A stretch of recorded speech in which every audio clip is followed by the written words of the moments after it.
Bonjour à toutes, bonjour à tous et bienvenue pour notre chapitre VLAN. Donc on continue toujours pour la partie VLAN. Par contre là, on va voir un deuxième type de VLAN un peu spécial qui s'appelle les VLAN Voice ou bien les VLAN Voix. Alors, donc pour le plan de cette vidéo, on va commencer par comprendre cette notion de Voice VLAN et après on va passer à la configuration. Alors, on va prendre comme modèle notre modèle campus. Donc, comme exemple, notre modèle campus basé en couches. Donc, l'accès, distribution et core. Donc, des switches d'accès, des switches de distribution et des switches core. Alors, derrière les switches d'accès, qu'est-ce qu'on a? On a toujours les end users. D'accord? Alors, qu'est-ce que je peux avoir comme équipement end user? Donc, ça peut être des PC. Ça peut être des téléphones IP.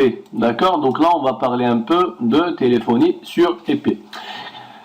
Alors, maintenant pour le même employé, on va prendre le cas où chaque employé a un PC et un téléphone IP. Maintenant, si je vous demande d'interconnecter, première solution, vous allez opter pour quoi? Vous allez prendre un câble pour le PC et un deuxième câble pour le téléphone IP. D'accord? Donc, si vous avez 500 employés, on va supposer que pour chaque employé, on a un téléphone IP et un PC. Ça veut dire quoi? Ça veut dire que vous allez consommer combien de ports ou bien combien d'interfaces au niveau des switches d'accès? Vous allez consommer 1000 ports des switches d'accès. D'accord? Pour chaque employé, pour tous les employés, puisqu'on a 500 employés. Chaque employé va consommer 2 ports. Donc ça, c'est la première solution. Alors, on va voir une solution meilleure, c'est de faire quoi? C'est d'éliminer ce câble et mettre un deuxième câble. Donc là, je vais utiliser une deuxième couleur et mettre un deuxième câble entre le PC et le téléphone IP. Donc là, le téléphone, il va servir comme un mini switch, d'accord, entre le switch d'accès et le PC. Et il va jouer aussi son rôle principal de téléphone IP. Et quant à l'installation physique, elle sera relativement très simple. Donc pour installer un téléphone IP, il faut juste disposer d'une prise Ethernet. D'accord? Et en général, dans un réseau, dans une entreprise, la plupart des PC sont reliés au réseau filaire. Bien que je peux avoir par exemple des AP, des points d'accès, d'accord? Des access points. Après, il y a aussi des téléphones sans fil, hein, d'accord, des téléphones IP sans fil qui peuvent se connecter au point d'accès. Donc là, on parle du réseau filaire, parce que la plupart des cas, donc on a toujours du réseau filaire pour les employés. Après, on peut avoir de la téléphonie IP wireless, mais pas pour tous les utilisateurs ou bien pour tous les employés, d'accord? Donc même si on trouve ce genre de solution, ça va pas être utilisé par tous les employés, peut-être pour une partie, pour les managers, pour les directeurs, etc. Donc il ne sera pas, ce qui est bien, c'est qu'il ne sera pas nécessaire de disposer d'une deuxième prise réseau, d'accord? Car un mini switch, comme on l'a dit, est intégré dans les téléphones IP. Donc nous aurons à installer ce type au niveau réseau filaire. Alors donc on peut le voir ici, donc juste une petite image derrière. Si on prend le switch, si on le voit de derrière, donc on voit les deux RG45, donc un qui va vers le PC et un deuxième qui va vers le switch. D'accord? Donc là, on le voit plus, donc au niveau de ce téléphone IP. Alors maintenant, on va se poser une petite question. Donc notre téléphone IP, comment il va être alimenté? Donc si on revient à notre schéma, donc le téléphone IP, pour le moment, on n'a pas alimenté, on a juste mis le câble, d'accord? Donc on imagine qu'on n'a plus ce câble, entre le PC et le switch. Donc on a cette liaison. Maintenant pour l'alimentation de ce téléphone IP, première solution, donc pareil, on a deux solutions.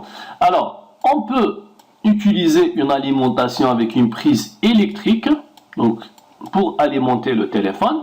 Deuxième solution, ça s'appelle PoE. Ça veut dire quoi? Power over Ethernet. Alimentation de notre téléphone à travers le câble Ethernet. Et ça c'est bien. Donc non seulement qu'on a réduire la consommation des ports. On va même, et le but là, donc c'est de réduire, c'est d'éliminer tout ce qui est câble électrique. D'accord? Et ça, c'est bien. Donc l'idée c'est quoi? C'est d'alimenter ce téléphone IP à travers ce câble Ethernet qui va vers le switch. Et donc cette fonctionnalité, elle doit être au niveau de ce switch. Donc un switch PoE, ça veut dire quoi? Ça veut dire que c'est un switch qui peut alimenter des équipements qui sont branchés à lui. D'accord? Donc ça c'est une fonctionnalité, puisqu'on parle de téléphonie IP, je peux le faire vers un téléphone IP, mais je peux le faire aussi vers les points d'accès. D'accord? Donc là aussi c'est intéressant. Généralement les points d'accès, ils sont au niveau des murs, au niveau des plafonds, donc ça évite de mettre des câbles électriques qui vont tout vers ces points d'accès. Donc ça c'est une fonctionnalité qui est intéressante, donc à condition de vérifier si notre switch il dispose de cette fonctionnalité PoE. Et donc ça nous permettra de nous passer d'un cordon d'alimentation électrique. Donc ce qu'il faut savoir aussi, ça peut être même utilisé pour, donc là ça peut être utilisé pour des téléphones, pour des points d'accès, ça peut être utilisé même pour des caméras de vidéosurveillance, hein, d'accord? Donc là c'est pareil parce que les caméras ils sont un peu loin du réseau peut-être. Donc tout ce qu'on a à faire c'est de câbler donc la caméra. On a une caméra ici par exemple. Donc c'est juste d'avoir un câble Ethernet. On n'a pas besoin d'un cordon ou bien d'un câble d'alimentation. Donc ça c'est bien, ça permet d'éviter tout ce qui est câblage électrique. Alors maintenant, si on veut revenir à notre sujet principal, qui est quoi? C'est les VLAN. Faut pas oublier ça, d'accord? Alors donc là, dans la partie précédente, on a parlé des VLAN data, d'accord? Et on a vu qu'au niveau configuration, si je prends un switch, je prends un port par exemple, par défaut on a vu que tous les ports ils appartiennent au même VLAN, c'est le VLAN 1. Maintenant si je prends ce port par exemple, qui est le port 5 par exemple, par défaut il est dans le VLAN 5, si je l'affecte au VLAN 2, je viens de créer le VLAN 2, et je l'affecte au VLAN 2, juste après je vais faire un show VLAN, qu'est-ce que je vais trouver? Je vais trouver que le port il appartient au VLAN 2, mais il n'existe plus dans le VLAN 1. D'accord? Pourquoi? Parce qu'un port, il ne peut jamais appartenir pour deux VLAN différents. D'accord? Maintenant, si on revient à notre solution, j'ai ce port. Et derrière, j'ai quoi? J'ai un téléphone IP. Donc, tout ça, c'est le téléphone IP. C'est un zoom, en fait, sur notre téléphone IP pour le voir avec un schéma. Et ça, c'est quoi? C'est le mini-switch au niveau du téléphone IP. Donc avec les deux ports P1 et P3, donc le P1 qui va vers le switch et le P3 qui va vers notre PC. D'accord? Alors, maintenant notre but c'est quoi? Puisqu'on a un téléphone, ça veut dire quoi? Ça veut dire qu'il va envoyer du trafic voice. D'accord? Et là c'est un PC. Le PC va envoyer quoi? Il peut envoyer tout type de trafic. Il peut envoyer du HTTP, il peut envoyer du FTP, il peut envoyer de l'ICMP, il peut envoyer tout type de trafic, d'accord? Tout type de trafic data, peut-être même si j'utilise Skype par exemple, il peut avoir du trafic voix aussi, donc si je peux utiliser de la vidéo, donc tout type de trafic peut sortir à partir de ce PC. Maintenant, moi, mon but c'est quoi? Mon but, c'est de séparer les deux trafics. Pourquoi? Parce que le trafic voice, c'est un trafic très très sensible, d'accord, par rapport au trafic data. On a vu la notion TCP, UDP. Et maintenant, on fait bien la différence entre le TCP et l'UDP. D'accord? C'est des choses qui sont abordées dans l'ICND 1, si vous avez déjà suivi la formation ICND 1. Donc la différence, c'est quoi? Bon, on a vu qu'il y a plusieurs différences. Mais après, le TCP, quand j'envoie le trafic, d'accord? J'envoie le trafic d'une source vers une destination. Les paquets sont étiquetés, sont numérotés avec les numéros de séquence, d'accord? Si je perds des paquets, qu'est-ce qui va se passer? Donc j'ai toujours une mécanique derrière qui permet de récupérer les paquets ou bien les trames qui sont perdus, d'accord? Ce qu'on appelle un protocole fiable. Alors, pour l'UDP, c'est un protocole best effort. Donc l'idée c'est quoi? Ça veut dire j'envoie mon trafic, Je fais de mon mieux pour que ça arrive à la destination. S'il y a des pertes, j'ai pas de mécanique ou bien de moyens derrière pour les récupérer, d'accord? Et le trafic voice, justement, c'est pas du TCP, c'est de l'UDP. Pourquoi? Parce qu'il n'y a pas un intérêt si on parle le téléphone, donc il y a des paquets voix qui sont voix entre deux téléphones IP, les deux personnes qui parlent au téléphone. Donc, s'il y a des pertes, est-ce qu'il y a un intérêt de les récupérer? Non, c'est un trafic voix. Si je perds un mot, si je dis une phrase, je perds un mot, il n'y a pas un intérêt de récupérer le mot perdu. Sinon, ça risque de carrément modifier la phrase qu'on vient de dire. D'accord? Donc, c'est pour ça que le voice, donc l'idée ici, c'est quoi? C'est de favoriser le trafic voice, le trafic qui sort de ce téléphone, par rapport au trafic qui sort de ce PC. Alors que les deux trafics, le problème, c'est que les deux trafics vont vers le même port.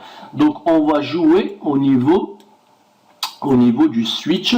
Il faut trouver la technique pour séparer les deux trafics, déjà, comme première étape.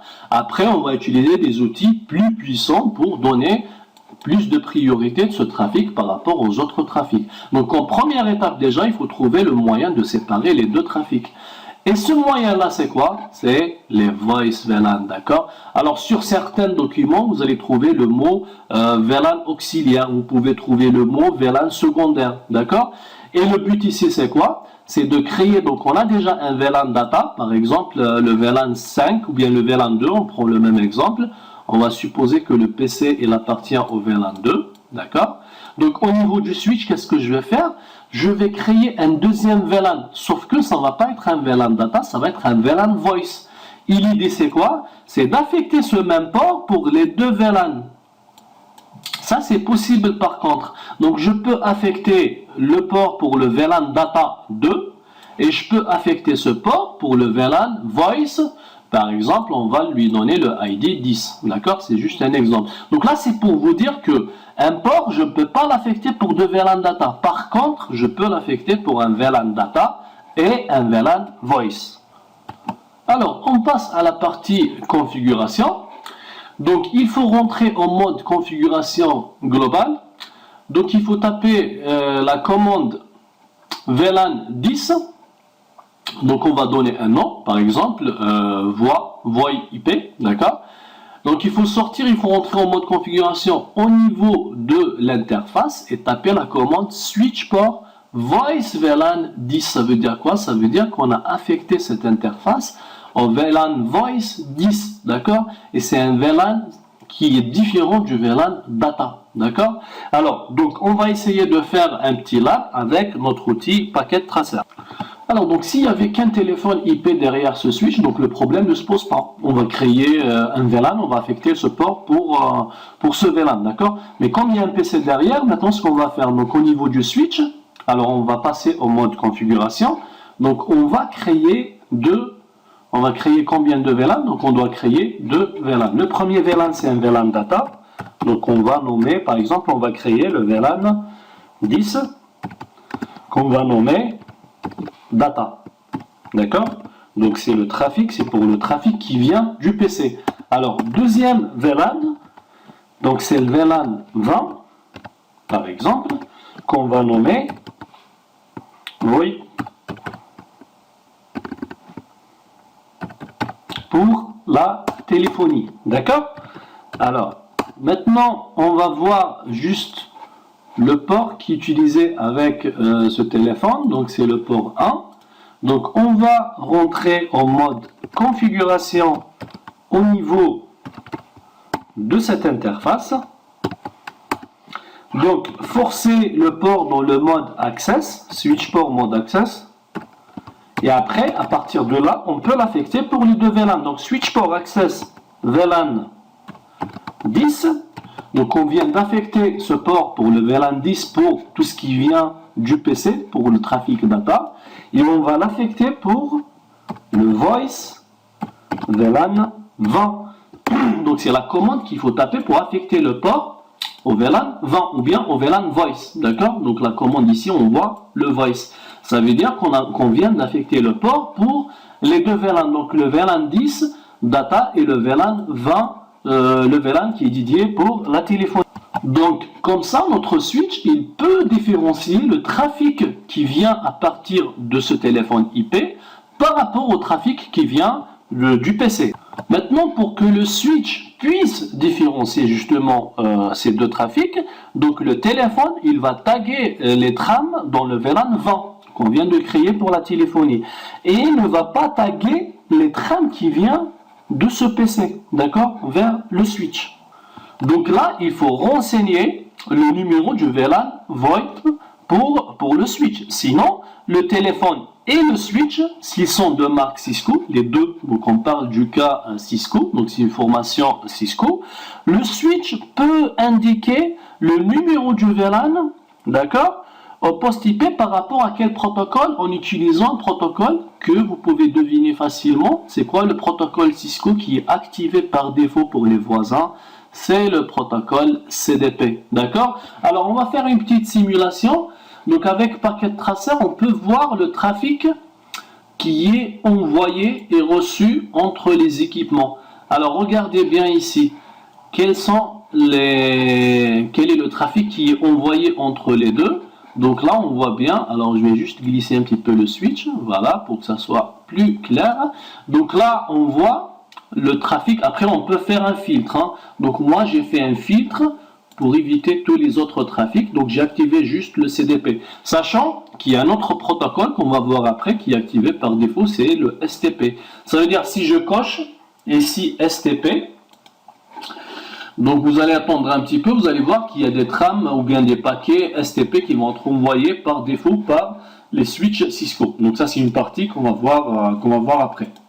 Alors si je clique sur un paquet CDP ou bien sur une trame CDP, donc là on voit même les champs, d'accord. Donc là ils ont mis niveau 2, pourquoi? Parce que c'est un protocole niveau 2, d'accord. Donc là on peut voir même la structure de la trame qui est envoyée à partir du switch envoyé ou bien reçu, d'accord. Donc pourquoi? Parce que ici on voit les trames qui sont envoyées à partir, on voit la source et la destination. Donc il y a ceux qui sont envoyés à partir du switch vers le téléphone et celles qui sont envoyées du téléphone vers le switch. Donc ça c'est bien, d'accord.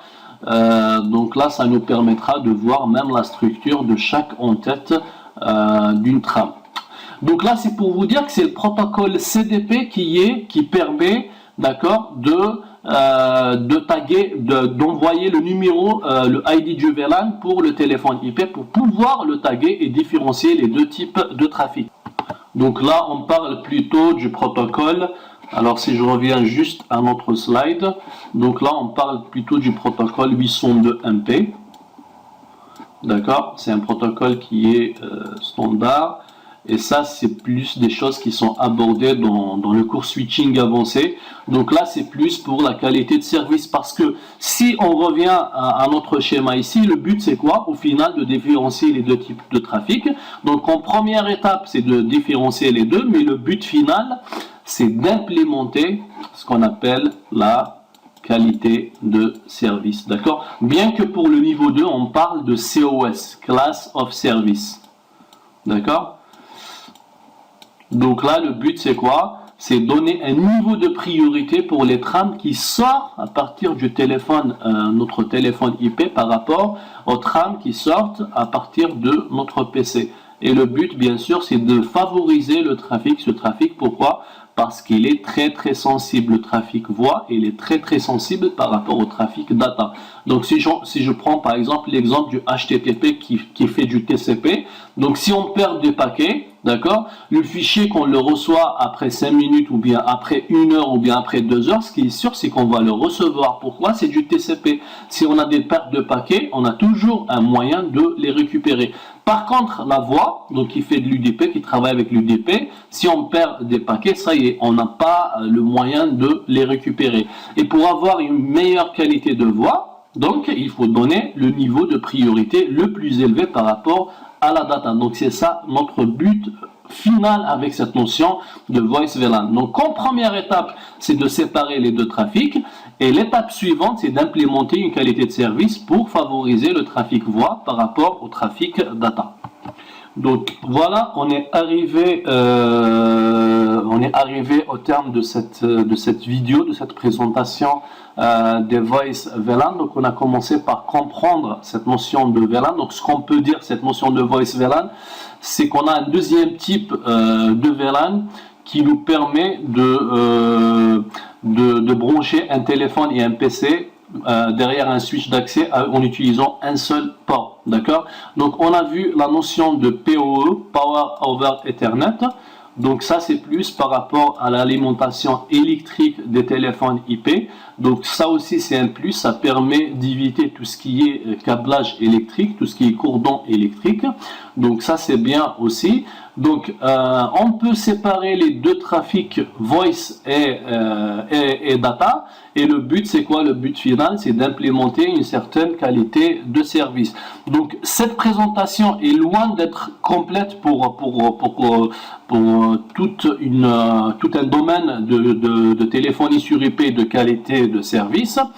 Par contre, nous avons pu quand même aborder certains points importants de manière à avoir déjà un premier aperçu et pourquoi pas si vous vous intéressez à tout ce qui est téléphonie IP et qualité de service. Donc on a fini par la configuration, comment configurer un Voice VLAN et comment affecter un port pour deux VLAN différents, donc un VLAN data et un VLAN Voice.